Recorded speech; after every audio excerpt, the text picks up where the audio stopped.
Camp Boiro Inside. La cabine technique de Boiro est en réalité une cabine de torture pure et dure pour obliger les détenus, en majorité innocents, à enregistrer la vérité du ministre. C'est-à-dire à avouer les complots dont les scénarios ont été écrits en avance par le comité révolutionnaire et bien évidemment sous la houlette du président Sékou Touré. Voici les conditions dans lesquelles ces aveux sont obtenus. Récit de Alceni René Gomez. Très tard dans la nuit, je fus réveillé par des bruits sourds et répétés provenant de la porte du salon. Je me suis immédiatement levé pour aller ouvrir. Sous la véranda se tenait le commissaire Sékou Konaté accompagné de 2 hommes armés et casqués. Un troisième se trouvait près de la voiture, une Volkswagen blanche sans numéro. « On a besoin de vous », me dit-il. Je demandai alors si je pouvais m'habiller. M'ayant répondu par l'affirmative, je me suis dirigé vers la chambre à coucher. Ils m'avaient suivi tous les 3. Mon épouse et mes 2 enfants dormaient. Dans la deuxième chambre se trouvaient mes 2 belles-sœurs, Bintaba et Afsatouba. Avec beaucoup de précautions j'ouvris l'armoire pour prendre mes habits. Je n'eus pas à chercher bien longtemps car ils venaient d'y être déposés dans la soirée. C'était mon cadeau d'anniversaire. Un ensemble marron brodé. Fort heureusement, mes enfants n'avaient pas été réveillés. Par contre, le bruit des pas et des portes avait fini par réveiller mon épouse et ses sœurs. Au moment où nous nous acheminions vers la sortie pour monter dans la voiture, je me suis retourné, mon épouse était déjà sur la véranda, secouée par des sanglots et soutenue par ses 2 sœurs. « C'est pour une vérification », dit le commissaire, et je répliquai en clamant haut et fort. « Je suis innocent, je reviendrai. » C'est sur ces mots et sur cette dernière vision que j'ai quitté ma famille. La voiture avait déjà dévalé la pente et nous nous dirigions vers la ville, laissant l'aviation derrière nous. Arrivés à la hauteur de l'hôpital Donka, sur l'autoroute, nous avons viré à droite. Aucun doute n'était plus possible, c'était la direction du camp Boiro. Camp Boiro Inside. Je compris alors que mon tour était arrivé. On n'arrivera certainement jamais à identifier tous ceux qui ont eu à longer les murs de l'hôpital Donka, pour se retrouver au camp Boiro. Arrivé à destination, je fus directement conduit au bloc. Après la fouille et le déshabillage d'accueil, il me restait encore ma montre au poignet. On m'invita à la déposer. À partir de ce moment, le temps s'est arrêté pour moi, du moins dans ce qui avait été jusqu'alors ma vie d'homme libre. Il était 1h du matin. J'allais rester finalement 7 ans, 7 mois, 19 jours, 19 heures et 30 minutes au bloc Boiro. Une bien longue et pénible rupture dans la vie d'un homme de 35 ans. J'ai vécu ces années et ces heures comme un spectateur dans la salle de projection d'un film en relief, où l'on a l'impression d'être la cible de tous les dangers. Impossible de tout raconter, car chaque minute de vie était un combat qui n'était pas gagné d'avance. Néanmoins, je vous invite donc à revivre avec moi quelques étapes et certaines séquences spécifiques de ce qu'a été l'enfer de Boiro. Il devait être 1h05 lorsque je fus déposé dans la cellule 5. C'était ma première cellule. Personne ne dormait car à Boiro tous les événements importants se passaient la nuit. Camp Boiro Inside. Il avait fallu plusieurs minutes pour que mes yeux s'adaptent à la pénombre, avant de pouvoir m'orienter et dénombrer les silhouettes. Conformément à la tradition je déclinai mon identité et mes fonctions, après quoi ce fut le tour de chacun de mes nouveaux compagnons. Le protocole d'arrivée ainsi terminé, la question qui suivait était toujours la même. « Pourquoi as-tu été arrêté ?» C'était toujours aussi la même réponse. Je ne sais pas. Camp Boiro Inside. En effet, on se retrouvait toujours à Boiro sur dénonciation, par convocation ou par kidnapping, à des heures indues et en des lieux inappropriés. Après cette formalité, je fis connaissance avec mes compagnons de cellule. Kaba Lamine, ex-gouverneur de Guékédou, mort en prison 2 ans après. Kamara Mamadouba, chauffeur de Émile Cissé, libéré après plusieurs années. Bari Oumar Rafiou, commissaire de police, mort à Boiro. Kamara Daouda, un militant du Front de Libération Nationale de Guinée-Bissau, parti opposé au PJC de Amilcar Cabral. Libéré après plusieurs années, mes yeux s'étant habitués à l'environnement, je fis du regard le tour du propriétaire. C'était une pièce avec des murs de 3 mètres de haut, sans plafond. Au fond dans le coin droit, recouvert par un bout de carton, un pot de chambre qui devait être blanc à l'origine. Il portait sur le bas, à plusieurs endroits, de grosses enflures. J'allais savoir plus tard que c'étaient des trous bouchés avec du chiffon et du savon. Les détenus étaient couchés par terre. Seuls quelques privilégiés avaient un bout de carton qui arrivait tout juste à la hauteur du buste. Kamara Daouda était l'un de ces heureux pensionnaires. Il m'invita à prendre place à côté de lui, tout près de la porte. Il y avait pour compléter ce tableau 4 gobelets d'1 litre, dont la couleur blanche semblait un peu insolite entre les tenues sombres dans un décor de murs crasseux. La consigne était formelle, éviter au maximum l'utilisation du pot, hormis les cas d'urgence, car en cas de mauvaise manipulation, les bouchons pouvaient céder et le contenu se déverser dans la cellule, alors que la vidange avait lieu une seule fois en 24 heures. Camp Boiro Inside. Le lendemain matin, j'avais négligé ma ration, le pain était insignifiant, puis de toute façon je n'avais pas faim. Mes compagnons me regardaient avec compassion, avec l'air de dire « Cela te passera, nous avons tous connu cela ». Comment d'ailleurs avoir faim après une nuit d'insomnie, entièrement consacrée à penser à ma famille? Pendant ce temps, d'après mon épouse, à la maison après mon départ, le reste de la nuit comme il fallait s'y attendre s'était passé en pleurs. Très tôt le matin, les miliciens étaient venus vider la maison de tout ce qui était transportable, nourriture, boissons, livres, disques et appareils, habits y compris ceux de nos enfants. Il avait certainement fallu à mon oncle Linceni Bangoura beaucoup de tact et de ruse, pour les convaincre d'accepter de remettre à la famille le seau de riz qu'il avait tenu à déposer lui-même très tôt le matin. Il avait pris soin de glisser des billets de banque au fond. Pendant les 3 premiers jours qui ont suivi mon arrestation, ma famille était entièrement consignée à la maison. Aucune visite n'était autorisée. Le téléphone qui devait être coupé était finalement resté en marche, grâce à la complicité de l'oncle qui était directeur des télécommunications. Ainsi grâce à lui, la famille avait pu contourner le blocus pour rester en contact avec l'extérieur, et bénéficier d'un précieux soutien moral. Auparavant Madani Kouyaté, un ami de la famille avait été dépêché à Dalaba, ville située à plus de 300 km. Il avait une difficile mission, celle d'aller voir ma belle-mère et lui annoncer la mauvaise nouvelle, dans l'espoir de prévenir toute réaction imprévue. Ce fut une très bonne initiative. Après quelques jours de réclusion à la maison, une fois le siège levé, la famille avait fait le tour des permanences du parti en quête d'informations.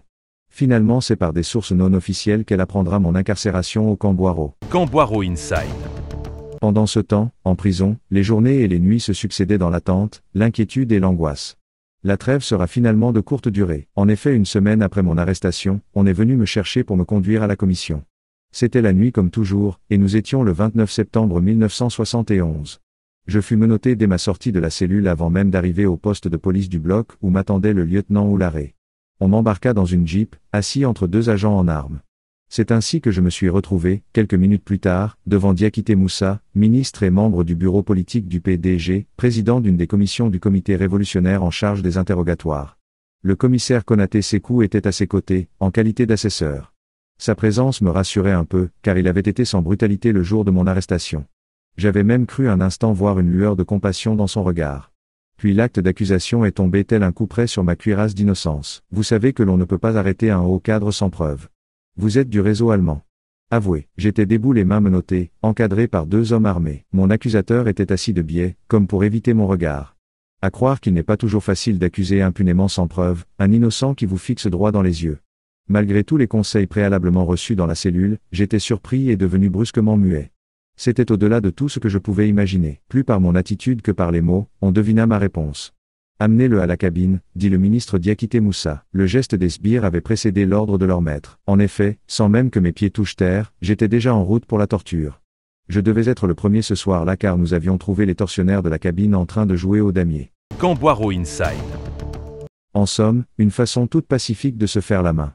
L'un d'eux s'était alors brusquement levé avec une mine de lauréat un jour de distribution de prix. Enfin un client, dit-il en se frottant les mains. Après cette première séance je fus ramené au bloc. Arrivé devant ma cellule, je reçus l'ordre de prendre mes effets et de sortir.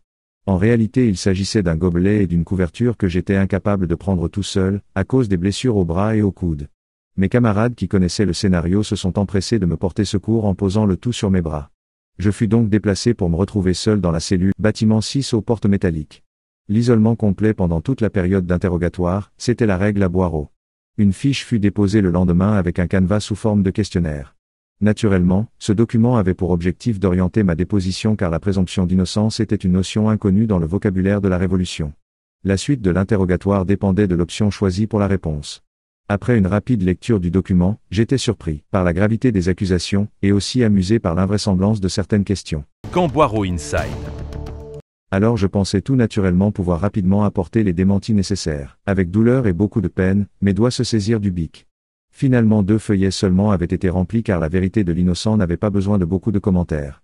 Après la collecte des feuilles et leur dépôt au comité révolutionnaire, la suite de la déposition avait eu lieu à la cabine technique. Ce fut une semaine infernale. Mon corps n'avait plus de frontières pour les pincettes de la gégène. La nuit c'était la danse macabre avec les convulsions et les hurlements provoqués par les brûlures électriques, ensuite dans la journée, la faim, la soif et l'insomnie. Alors je me suis souvenu des conseils prodigués par les anciens de la cellule 5. L'instinct de conservation et la fatigue aidant, je décidai finalement de céder. Il m'avait fallu plusieurs jours avant d'accepter la vérité du ministre. Camp Boiro Inside. Je tenais à éviter toute dénonciation de personnes encore en liberté et se trouvant en Guinée. C'est Linceni Koné, un fonctionnaire de la présidence, qui fut chargé de l'enregistrement de ma déposition. Il eut le réflexe de bloquer l'appareil pendant près de 5 minutes, tout juste le temps pour moi d'extérioriser mon désespoir, et pour point milieu lui de faire un enregistrement audible. J'avais pleuré à chaudes larmes. Je pensais à ma famille et à tous mes amis lorsqu'ils entendraient ma voix. De retour au bloc, on mit fin à mon isolement comme j'avais rempli mon contrat en me gratifiant d'un compagnon.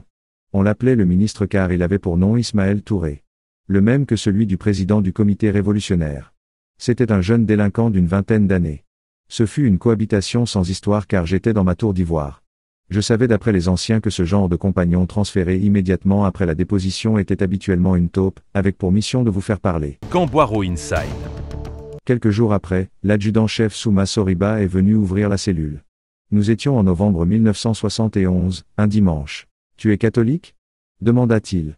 Après ma réponse par l'affirmative, il m'invita à le suivre. Je te confie une mission très importante, il faudra la mener à bien. Il s'agissait de tenir compagnie à un détenu qui était seul en cellule afin de l'empêcher de faire des bêtises, sans autre précision. En quelques enjambées nous étions devant une cellule ouverte. Pas de plafond, avec des murs de séparation montant jusqu'au ras des tôles. Mon attention fut attirée par deux choses. Tout d'abord, à droite dans un coin près de l'entrée, se trouvait posée une assiette de riz gras, le repas du dimanche, bien apprécié des pensionnaires car je moins indigeste, le plat était intact. Puis en relevant la tête je vis un objet blanc attaché à l'une des poutres en fer. C'était un drap de lit. Je me suis alors souvenu que dans les hôpitaux les accidentés avaient souvent les pieds tenus en l'air par un dispositif similaire. Y aurait-il un blessé dans la cellule? L'hypothèse fut vite abandonnée car il n'y avait pas de lit. Alors je me suis assis dans un coin pour attendre. Je somnolais déjà lorsqu'un visiteur inconnu franchit la porte. Il était suivi par un agent portant un lit picot. Une fois le lit installé, il s'est assis sans rien dire. La porte était déjà refermée, et les pas se dirigeaient vers le poste de police. Je compris alors que ce n'était pas un arrivant mais le permanent des lieux. Il était grand avec des cheveux blonds et un regard totalement absent. Je fus tout de suite intrigué par un anneau rouge qu'il avait autour du cou. C'était du mercurochrome. Il portait une chemise bleue qui lui arrivait tout juste à hauteur du nombril. Si nous étions à la maison, j'aurais dit qu'il avait porté l'une des tenues de son jeune frère. L'uniforme bleu qu'il portait se mariait très peu avec cette peau d'un blanc très pâle. J'étais impatient et inquiet. Je voulus engager la conversation, mais mon compagnon n'avait pas encore totalement retrouvé ses esprits. L'arrivée du major Sacco quelques minutes après fut pour moi très salutaire. Il avait vu la porte fermée et était venu la rouvrir à cause du rescapé. 1 heure après, nous avions pu finalement amorcer un début de conversation. C'est ainsi que je commençais à découvrir mon compagnon. Il s'appelait Jean-Claude Verstrippen, de nationalité belge et professeur de français de son état. Camp Boiro Inside. Il disait avoir servi à la baie puis à Conakry. On l'avait arrêté à l'aéroport à son retour de vacances. Je me suis dit que cette fois elles étaient effectivement terminées. Il m'expliqua qu'avec l'aide de son drap de lit, attaché à la poutre métallique, il avait tenté de se suicider en montant sur le dossier de son lit de fer. Le coup de pied sur le dossier au moment du saut final, et le bruit du lit, avait fini par alerter Barry Amadou Gando de la cellule voisine. Ce dernier frappa avec force sur la porte de sa propre cellule. Le poste de police se trouvant à moins de 10 mètres, le message fut immédiatement reçu. Ce fut son salut.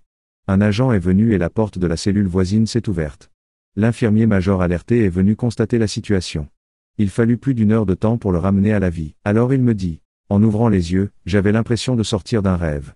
Tout tournait autour de moi. J'étais au bord de la mer et j'assistais comme à un balai de palmiers qui ne cessait de bouger. Alors je me suis souvenu que j'étais en Afrique. C'est ainsi que Jean-Claude me raconta son retour à la vie. Nous étions à la cellule 55 en novembre 1971. C'était un garçon très calme, intelligent, très sensible et certainement plus à l'aise avec une craie devant un tableau noir. Toutefois, ici il ressemblait à un élève trop sévèrement puni pour une faute qu'il semblait même ignorer. Ma mission semblait à première vue sans grand risque. Cependant, en 1971 personne ne pouvait imaginer combien de temps allait durer le calvaire et quel en serait le dénouement. En attendant il fallait donc occuper le temps et si possible utilement. C'est ce que je fis. J'avais besoin de comprendre le geste de mon compagnon, car son comportement était quelque chose de nouveau pour moi. Il avait sa logique à lui. J'ai toujours voulu donner un sens à ma vie, me disait-il, et pour y parvenir je m'étais imposé une certaine éthique. Avec cette arrestation et tout ce qu'on m'a fait dire et écrire, tout cela est à présent perdu. Camp Boiro Inside. Je conçois que l'on m'arrête, que l'on m'accuse, par contre je ne peux pas supporter qu'on m'oblige à dénoncer une personne que je ne connais pas. D'ailleurs je n'ai plus personne qui me retienne dans ce monde. Mon père est décédé il y a fort longtemps. En quittant la Belgique j'avais laissé ma mère malade, personne ne sait si elle a survécu à l'annonce de mon arrestation. En effet Louis Béhanzin, un béninois à l'époque l'inspecteur général de l'enseignement était considéré comme l'idéologue du parti et homme de confiance de Sékou Touré. Le président du comité révolutionnaire El Ismaël Touré tenait à tout prix à avoir sa tête. Pour parvenir à ses fins, il avait exigé sa dénonciation par Jean-Claude, un enseignant. Pour briser sa résistance, il n'hésita pas à lui remettre un engagement écrit et signé lui promettant la libération après sa déposition. Le papier était soigneusement plié et conservé dans un coin. Après quelques jours seulement de cohabitation, un agent était venu me prendre un matin pour me conduire dans la cour devant le bâtiment de. Je remarquai tout de suite un petit tabouret posé près du poste de la sentinelle, avec à terre une ardoise. Je fus surpris par la présence au bloc d'un civil avec un appareil en bandoulière. C'était un photographe. En regardant de plus près, je découvris mon nom écrit sur l'ardoise. Camp Boirot Inside. Ce fut d'abord un choc, puis la désillusion, et en fin de compte le désespoir. Alors instantanément, tout mon espoir s'était envolé avec cette lecture, car nous imaginions tous, à l'époque, qu'une déposition non publiée pouvait favoriser une libération à court ou moyen terme. Puis on me fit asseoir avec l'ardoise plaquée sur ma poitrine. En une fraction de seconde, j'imaginais cette photo en première page du journal local au Roya. La stupéfaction de ma famille, la rage de mes proches, et l'étonnement de mes agents. De retour en cellule, je me suis mis dans un coin. Puis, sans un mot, la tête entre les mains, je me suis mis à pleurer. Après l'accalmie, j'ai pris ma première décision de Boirot, à savoir, tout faire pour sortir vivant afin de pouvoir témoigner. J'apprendrai plus tard que ma déposition avait effectivement été publiée le 12 novembre 1971. Camp Boirot Inside. L'extrait de ce texte se trouve dans un livre intitulé Camp Boirot aux éditions Présence africaine chez l'Harmattan.